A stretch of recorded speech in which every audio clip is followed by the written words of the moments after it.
Good evening. It's Pastor Nate here, and I want to welcome you again to a night of Unchained.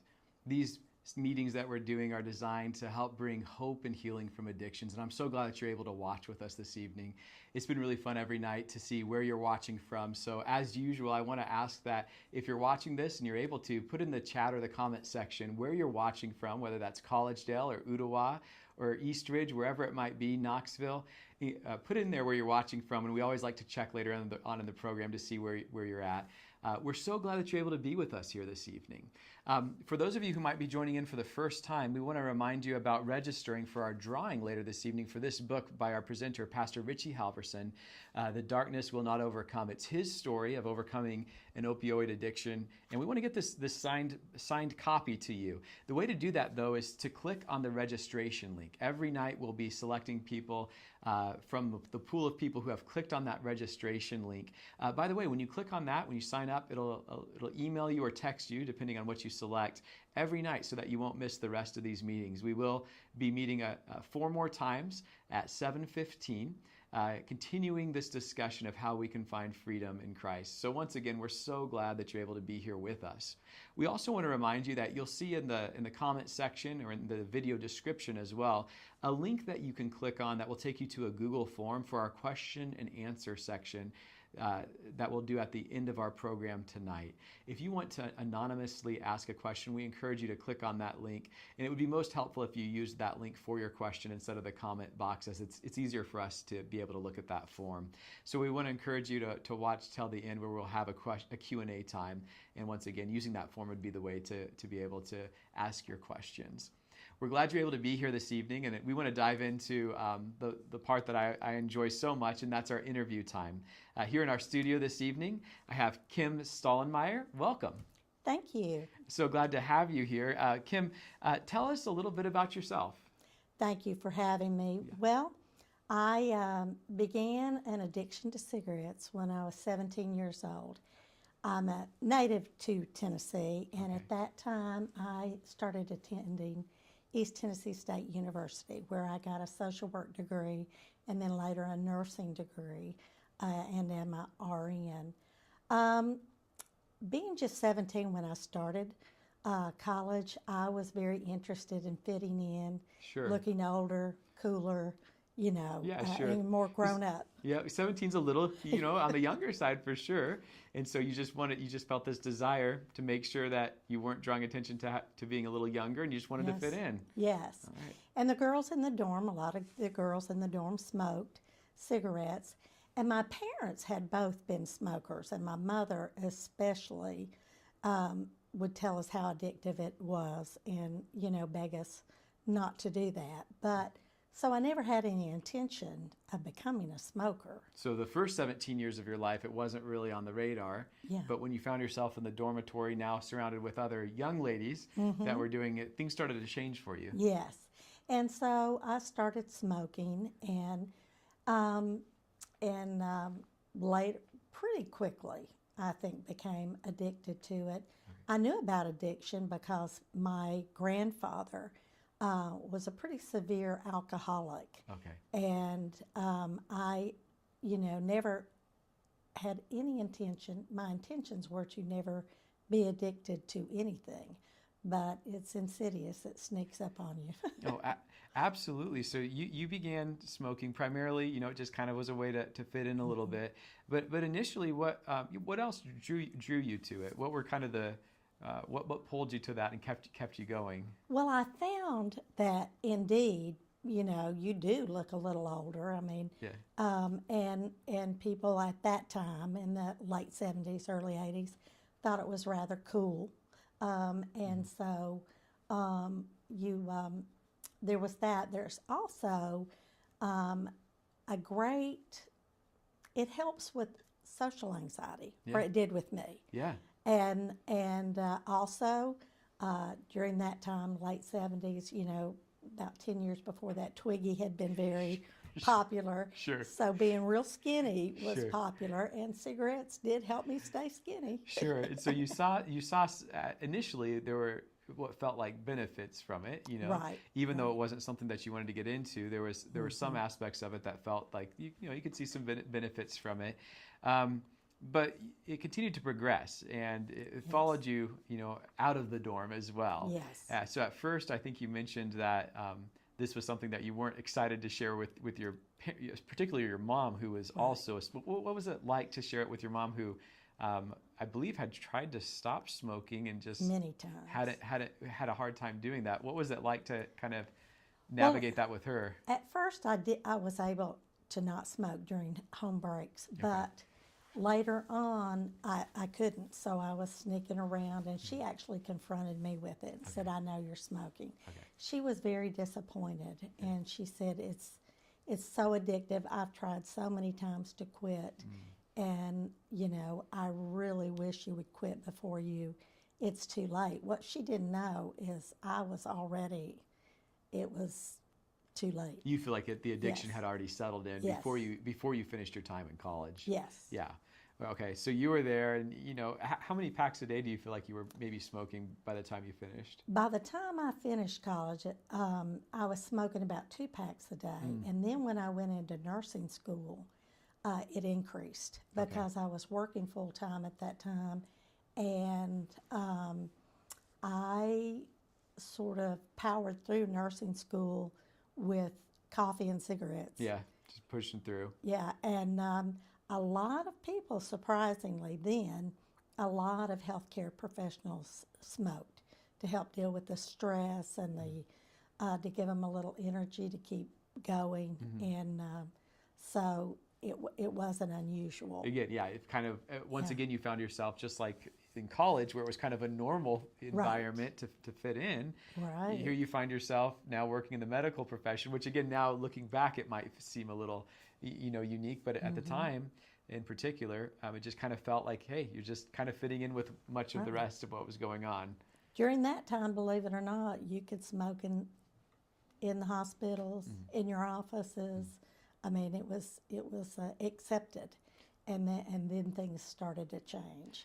We were talking just before we went live here about how smoking is kind of a unique addiction, because it's not one that's really done in, sometimes some of our other addictions are done sometimes more in private, or maybe not as public of spaces, but cigarettes are one that you take with you in every moment of life. It's just kind of with you all the time. Oh, yes. It's kind of, it's always there with you. But when do you feel like it started getting bad? Well, when interestingly enough, I was working at an addictions unit, and I didn't recognize. At the hospital? Yes. Yeah. And I loved that, and I didn't really realize that it was the same thing, So at that time, you wouldn't have, you wouldn't have classified yourself saying I'm addicted to cigarettes necessarily. Right. In a way, I would, but I saw it as very different than drugs and alcohol. Sure. And now I don't. But so I was working, and that's when I became pregnant with my first child, and was just thrilled. And I'd always thought, oh, I'll just quit. And when I became pregnant, I tried to quit and tried, and could not do it. I did cut down to less than a pack a day, but I knew that smoking was not good for pregnant women. Yes. And I felt so ashamed and so guilty, and I continuously worried about what it was doing to the baby. Unfortunately, a lot of people will say when they get pregnant, they laid it down because smoking made them quit. Smoking made my morning sickness better. It was terrible. So you actually, again, you kind of experienced more of the benefits from it. Yes. And so you'd kind of been holding out, kind of hoping that when you got, maybe at some point when you got pregnant, that'd be the time that you put the cigarettes down. But you actually, again, kind of found it as something that, even though you knew it wasn't good for you, good for the baby, it just was something that you weren't able to break that chain at that time. No, I was not. Yeah. That must have been kind of heavy. Well, continue going on. What happened next? Well, fortunately, I worked for an addictionologist, Dr. Bomer Heron, who was very progressive at the time. He pushed us all to quit smoking, his staff. He said, how can you treat these patients when you're practicing addictions yourself? And what was it like to hear that from? That was not easy to hear. Right. That was not easy to hear. But he was so supportive. He paid out of his pocket for stop smoking clinics for his Okay. staff. Okay. And he required that we go if we wanted to keep working there. Okay. And he also pushed the hospital to be one of the first hospitals in that area to not allow smoking inside the hospital. Okay. So very progressive in what he's doing there. He told me at one time, he said, that most drugs and alcohol have negative consequences, DUIs, family problems. Smoking doesn't typically until it's too late and you have lung cancer or heart disease. It's just kind of under the surface there until something's developed that you can't be stopped. So his goal was to make us as uncomfortable as possible. So Was he good at it? He was good at it. And it worked. Okay. It worked. He would, help us in any way. I went to like 4 stop smoking classes before I quit smoking. And I Okay. learned something in all of them. Well, that's amazing. And you mentioned this when we were discussing your story a little earlier. You mentioned this story that was kind of a turning point for you about going to a funeral. And this is, I think, happening around the same time, if I'm understanding it correctly. You're kind of getting pressure from your boss, and also a boss that seemed to be opening up the pathway to find get some support with that. Would you like to share a little bit about the story of the funeral that you went to and the impact that had on you as well? Yes, I had a beloved relative, and she was only 40 at the time, and she had an 8-year-old son, and she was diagnosed with lung cancer, and she was a smoker. And my son was only 2 years old when we went to her funeral, and her little 8-year-old was sitting in the pews crying out I loud, just "I can't want my imagine. mommy." Oh, yeah. And that really hit us. I could just, imagine my little 2-year-old sitting there, and that's what he was going to happen to him if I didn't It's stop. a frightening thought. Yes. And so my anxiety, my guilt, shame, everything about smoking increased.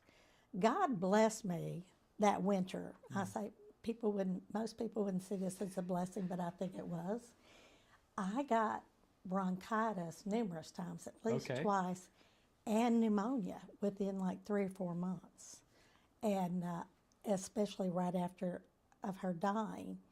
And then I had the pediatrician for my child absolutely chewed me out for smoking around my son and what I was doing to him. And so one night I was lying in bed and praying and crying out to God and saying, God, I just know if I don't stop smoking, I'm going to die and leave my child. Oh, what a heavy thought. It was terrible. And it was not my thought voice. It was not my voice, but a thought entered my head, a gentle but direct thought that said, if you do not stop, you will die and leave him. And I knew it was God. You were just convicted. I was. I knew it was God. It was a fork in the road for you. And I was like, what can I do? And I was directed impressed, whatever at that time, to get up and throw every cigarette out, every ashtray, every lighter, anything that had to do with smoking. And to not have those close to me. And I had several people, my mother was one, in my life that were still smokers. And I say it was miraculous because they agreed to not smoke around me, and they didn't. Really? So they wanted to support you in this, even though they were having a hard time themselves. They wanted to be there for you. Yes, and so the first month was really hard. I think I was literally, I know what the Bible refers to when they say praying every minute because I seriously was. So it was just constantly on It your was mind, the need to constantly. be praying for the power to not go seek out another cigarette. Yes, and I've heard, and it got easier and easier, and Wrigley's spearmint helped a lot. Okay. But by 6 months, I had heard a lot of people say they went back to smoking because the cravings never left them, It's just, yeah. and God removed it from me. It was I gone. had- By 6 months, It was gone. it was gone. Oh, I'm so happy Yeah. to hear that for you. Yes. What was it? What was it like to feel that it was gone? That it just wasn't there in your life anymore? Oh, it was wonderful. It was being set free because you don't. I mean, at first I had some trouble, but later I didn't. I would always smoke when I was on the telephone, so I had to cut my conversation short. Yeah. In the beginning, and avoid. At work there was a break room. They had gotten to that point where people could smoke in there. I could never go in there. It just wasn't. It wasn't going to be a good thing to do. Yeah. And that sort of thing. So, there did have to be some changes. And fortunately, like I said, the people around me agreed with that, not to smoke around me. So once again, you had a pretty supportive community that was willing to work with you in this situation. Yes. That's really neat that you had people that were trying to Yes. support the decisions that you feel Yes. convicted about. That's really neat. Well, what was it? What are some of the things you do today to remain living unchained? I mean, this has been in the past for you now. I Yes. mean, this is decades in the past, so you've got some good distance between you and it. So I know that question might even be a little bit hard to even think about because like you said, it's been gone. But what are some of the things that changed? Well, what I found at that time, because I turned to God to quit, like I said, none of the programs, I tried Nicorette gum, I tried a lot of things, never worked for me. It was definitely a God thing. And that began a journey with me to where I'd always been a Christian or grew up a Christian, but God became a very personal, close friend during that situation. And my spiritual growth and my spiritual connection to God just grew over the next 30 years. I love to hear that. And that is what started it, my close personal relationship with Him.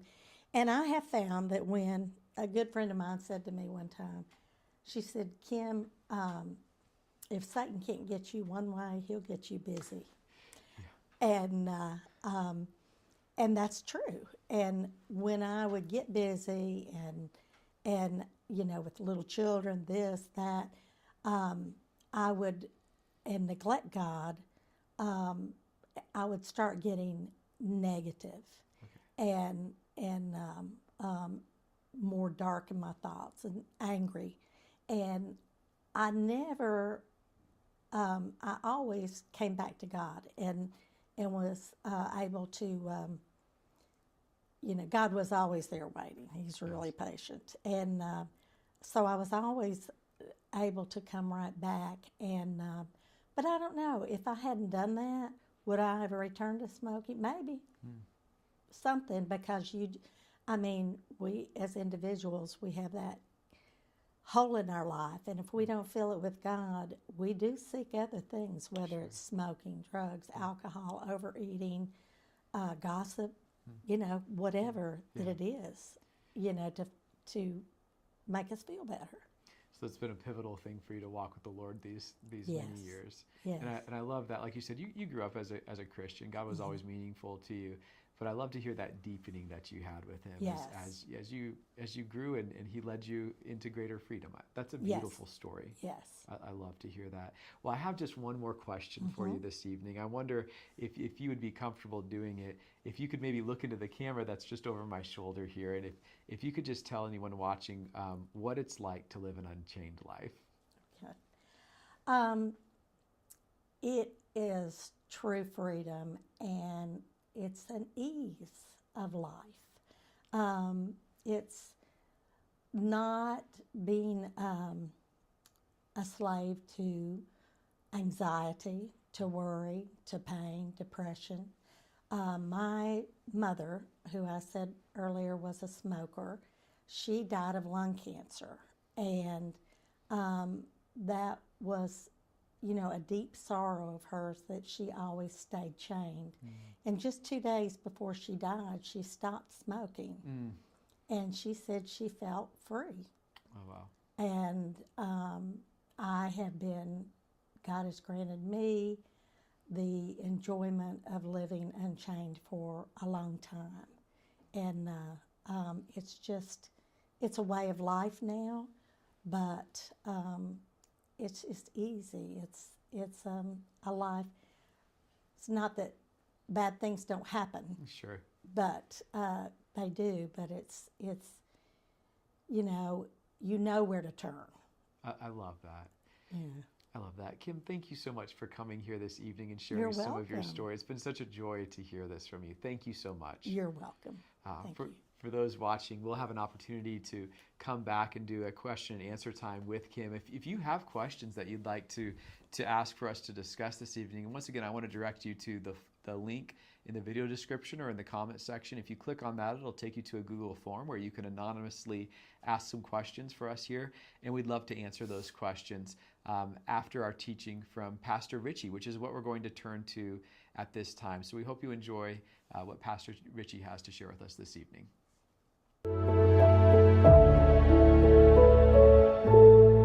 Welcome to Unchained, Hope and Healing from Addiction. My name is Richie Halverson. For years, I struggled with addiction to opioids, but when I became willing to do something different and I surrendered to a new way of life, man, I started seeing those chains begin to fall off. And the thing about addiction is over time, the burden and the guilt and the shame begin to pile up. You hurt a lot of people when you're in active addiction.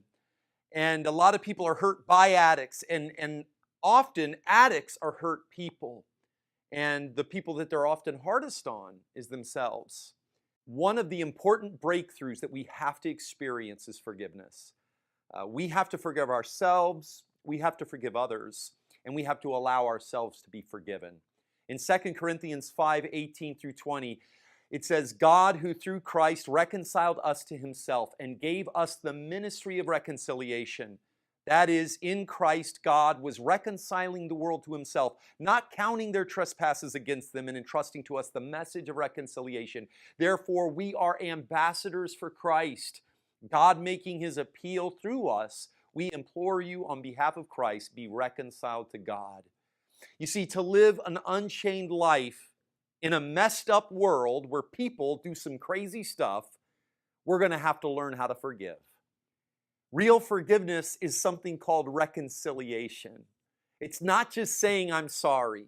Reconciliation is basically restoring a relationship to its original condition before the pain and the betrayal happened. Saying you forgive someone but making their life miserable, that's not forgiveness. Saying you forgive someone but constantly reminding them of their mistake, that's not forgiveness. Forgiveness isn't easy, but it's absolutely necessary if you're going to live an unchained life.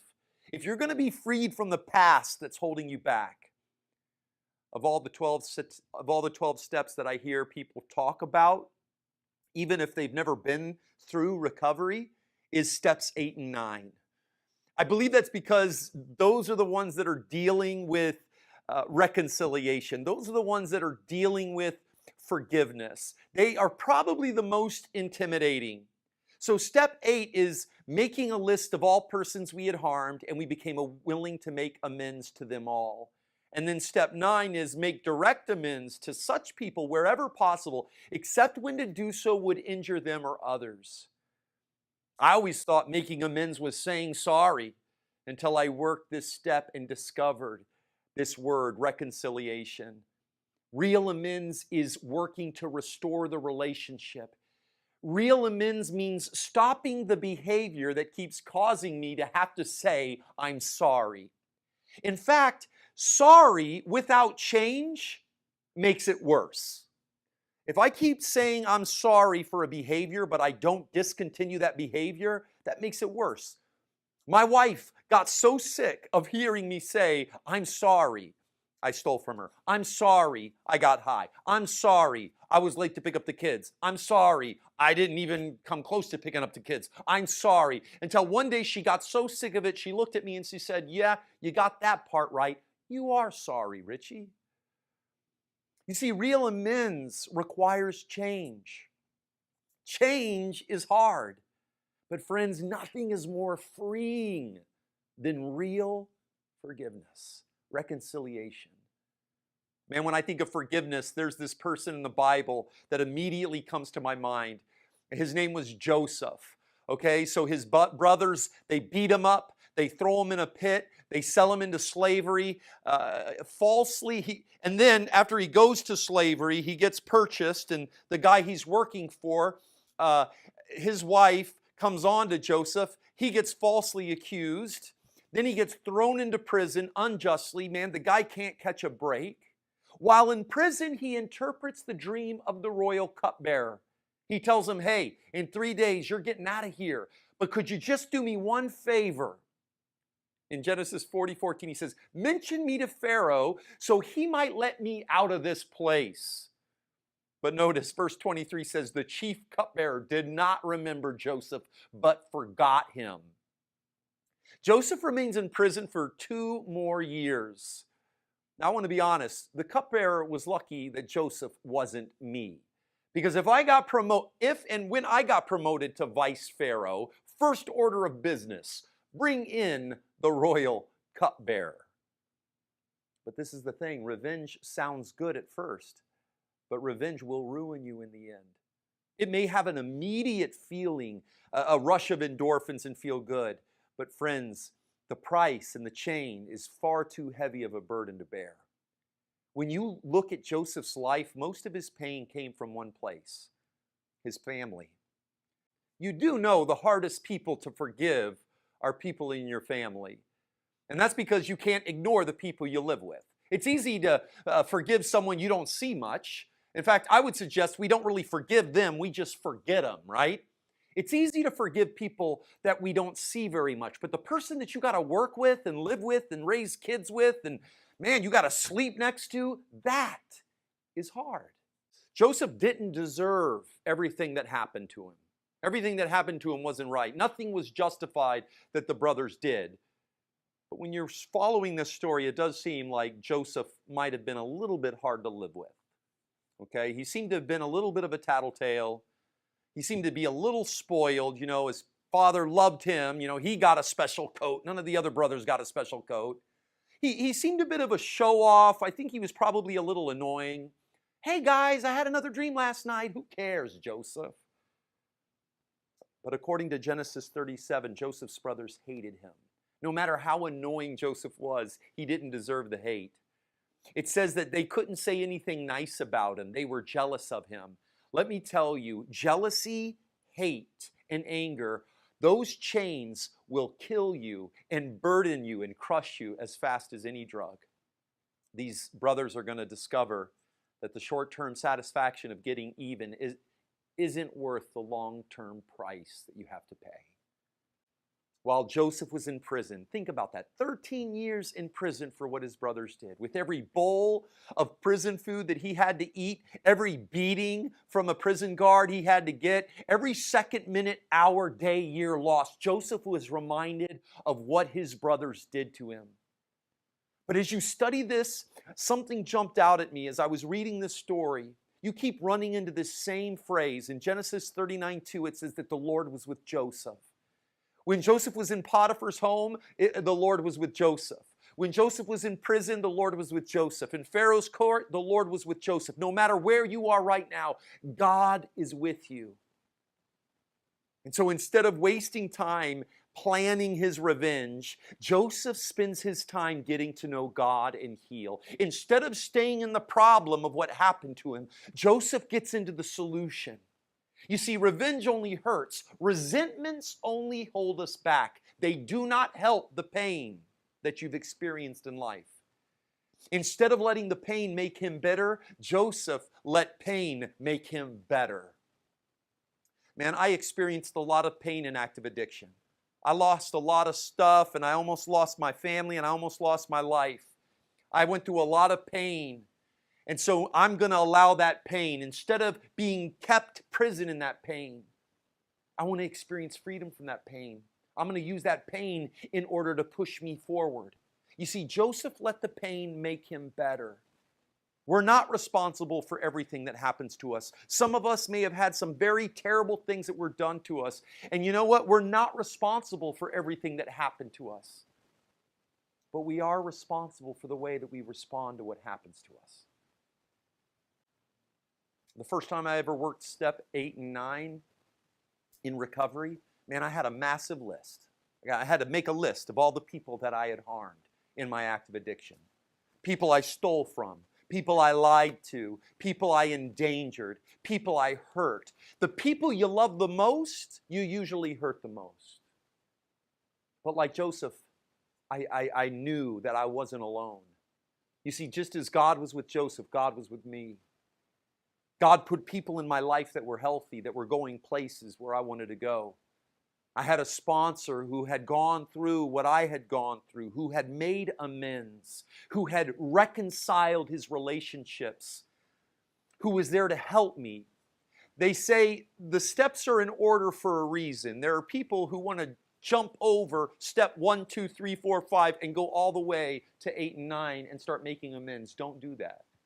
They're in order for a reason. Each principle builds on the next and prepares you for the next one. And so it was helpful to have a sponsor who reminded me of this process of reconciliation.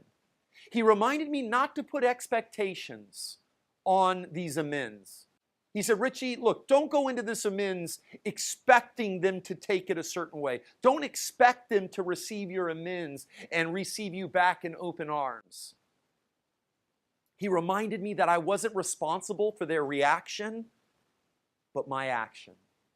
I'm not responsible for anybody else, just my action. And so I started making these amends. And you know what? I went up to some people and they were angry. I went up to some people, man, they said, I don't ever want to see you again. I went up to other people and they were upset. They were sad. They were hurt. How could you do this to me? But you know what? I went to other people and they were happy. But you know what? Regardless of how it was received, my burden was lifting, which with each amends I made, with every reconciliation, my chains started breaking. In the Lord's Prayer that Jesus teaches the disciples, it's interesting because it says, forgive us our debts as we forgive our debtors. Notice it doesn't say before or after. It says as. As we forgive, so we are forgiven. Only when we forgive do we start feeling forgiven. In Matthew 6:14 through 15, it says, if you forgive others, your heavenly Father will forgive you. But if you do not forgive others, neither will your Father forgive you. Now, I don't believe this is saying that God's up in heaven keeping track and he's saying, okay, they finally forgave his sin. Now I'll forgive one of his sins. Okay, 2 sins, now 2 sins. No, I don't believe that's what it's saying. What it's saying is only when we receive God's forgiveness can we adequately ever give forgiveness. Matthew 18:35 says we have to forgive from the heart. Matthew 12:34 says out of the abundance of the heart the mouth speaks. The reason some of us can't ever forgive is we've never allowed ourselves to be forgiven. We have no forgiveness to give. You know, our hearts are, there's no room for forgiveness in our hearts. And the problem is you can't give out of a deficit. And so before you can ever give forgiveness, we've got to receive forgiveness. And as I was making those amends, man, I started feeling free, regardless of the way it was received, regardless of whether someone accepted or not. It was about me doing the right thing. It was about me breaking the chain of shame, breaking the chain of guilt, breaking those chains. But the person that I had at the very top of my amends list was myself. I had to learn to forgive myself. It's a process that doesn't happen overnight. But let me tell you, freedom comes with forgiveness. When we get to the end of this story, Joseph's brothers show up. It's kind of interesting. The tables have turned. It's a drought going on, and Joseph's brothers show up. They need his help now. They don't recognize him, but boy, Joseph recognizes them. They're the brothers that beat him up and threw him away. And throughout this encounter, Joseph has to keep excusing himself in order to hide his weakness. Because you guys, real forgiveness is hard. It's not easy. Real forgiveness it's a mini death. It's not easy. And so Joseph tests his brothers to see if he can really trust them. You see, forgiveness is not being a punching bag. Forgiveness doesn't mean you just excuse bad behavior. Forgiveness is not enabling someone to continue. That's not forgiveness. No, Joseph tests his brothers to see if he can trust them. People will be clean for 5 days and they'll come up to me and say, yeah, my wife still doesn't trust me. My mom still doesn't trust me. My dad doesn't trust me. You've been clean for 5 days. And look, that's great, but it's going to take more than 5 days. You know? That's great. You haven't lost your temper in 10 days, but you've been losing your temper for 20 years. It's going to take some time for them to trust you. You used for years. Maybe you lied for years. Maybe you had an affair for years. Maybe you've been a jerk for years, right? A trust violated for years doesn't heal overnight. Trust is going to take time to reestablish. It took time for my wife to trust me again. It took time for my wife to be open to opening her heart to receive me again. You see, for reconciliation to happen between Joseph and his brothers, trust has to be reestablished. And trust can only be reestablished through time. Not I'm sorry, but time. Joseph pretends like he's going to put the youngest brother, Benjamin, in prison. He is the last son of Jacob's late wife. But in almost the exact opposite way, instead of doing to Benjamin what they did to Joseph, these brothers beg to take Benjamin's place. Instead of allowing him to go into prison as they had done with Joseph, they asked to go in his place. You see, friends, this is the key. Joseph is not the only one who's been in a prison. In fact, his brothers have been in a prison, a mental prison, a physical prison, much longer than Joseph has. I've discovered that my mental prisons were far worse than any jails or institutions or prisons that I ever went to in my active addiction. These brothers need to be set free. They need the freedom of forgiveness and reconciliation. In Genesis 45, 1 through 2, notice what it says. Then Joseph could not control himself. Before all those who stood by him, he cried. He wept aloud so that the Egyptians heard him, and the household of the Pharaoh heard him. You see, friends, forgiveness hurts, but it's where the healing can begin. It's where the tears can happen, and it's where you finally feel this weight lifted. Genesis 50:20. Notice what Joseph says. He says, you meant evil against me, but God meant it for good, in order to bring about, as it is this day, to save many people. In Romans 8:28, it says, for those who love God, all things work together for good for those who are called according to his purpose. This is probably one of the most misquoted scriptures. This doesn't mean that everything that happens is from God, because not everything that happens in life comes from God. This doesn't mean that everything that happens in life is good. What it's saying is that everything that happens, even bad things, God can bring something good out of it. Just look at the life of Joseph. In fact, nowhere do we see this reality more than in the cross of Jesus Christ.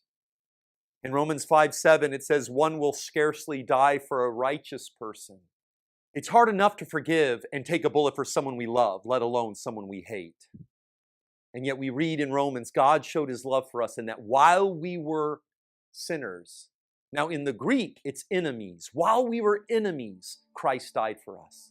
I like the way the Message paraphrase puts it. God put his love on the line for us by offering his son in sacrificial death while we were of no use whatever to him. You see, often we forgive people because we still have use for them. We live with them, we work with them. You know what? I'll enjoy life better if I just kind of forgive them or say I forgive them. But if we only forgive someone to get something out of it, it's not real forgiveness. It's a transaction. According to Romans 5:8, God forgave us when we were only a liability, when we brought nothing to the table. If you love those who love you, what benefit is that to you? Even sinners love those who love them. But friends, when you are really hurt, when you really have reason to be upset, when you have a reason to resent, but instead of taking it out on them, you absorb the pain and you forgive them and restore the relationship to where it was before you hurt, that's where real healing can begin. That's where real freedom is. On the cross, Jesus forgives his executioners. He says, Father, forgive them, for they know not what they do. And like Joseph, Jesus was abandoned and betrayed by 12 brothers, his disciples. Judas and Peter usually take all the blame, but Mark 14:50 says they all forsook him and fled. But the good news, and it's the core of living an unchained life, is that Jesus, instead of retaliating or repaying, Jesus started reconciling. Like Joseph, Jesus ends up at the right hand of power. And instead of using his power to condemn his betrayers, he uses his power to save his betrayers. Instead of giving me what I deserved, Christ took my shame to the cross and he killed it to set me free. C.S. Lewis said, to be a Christian means to forgive the inexcusable, because God has forgiven the inexcusable in you. When the world did its worst, God gave his very best. Let his perfect forgiveness free you right now. All of us need to feel the chain of forgiveness break. Let it break you, break that chain of guilt and shame and hurt and pain right now. Give it to God. Let him set you free. Pastor Richie, thanks so much for sharing that message with us. It's so encouraging to realize that there is hope, there is healing available, and the role that Christ can play in this. So thank you so much for that message. At this time, we want to remind you that we're going to have our question and answer time. If there's any questions that you have that you would like to ask Kim this evening, you're welcome to put those into the Google form. Once again, we have a little bit of a hard time, or at least I do, as I'm moderating here, to see the comments that are coming up on the YouTube video. So if you can use that form, that'd be helpful if you have any questions that you'd like to ask. Kim, thanks again for being back here. I'd like to start off with the question. You know, you've shared your story about overcoming addiction to cigarettes, and a question is, was there ever a time you thought that you wouldn't be able to quit? Oh, yes. Oh, yes. Really for about 2 to 3 years before I was able to finally stop. I was just convinced that I couldn't ever stop. I had tried and tried and tried the stop smoking classes and Nicorette and this and that didn't work. And but working in addictions, I knew about the 12-step program. And the steps in it, and the first step is to admit that you have a problem and turn your life and will over to God completely. I thought I had, but I had never given them that. Yes. And so that's when I finally was able to stop. And I really feel like it was a God thing, is when I handed it to him and said, you know, whatever I need to do. That was a huge turning point for you.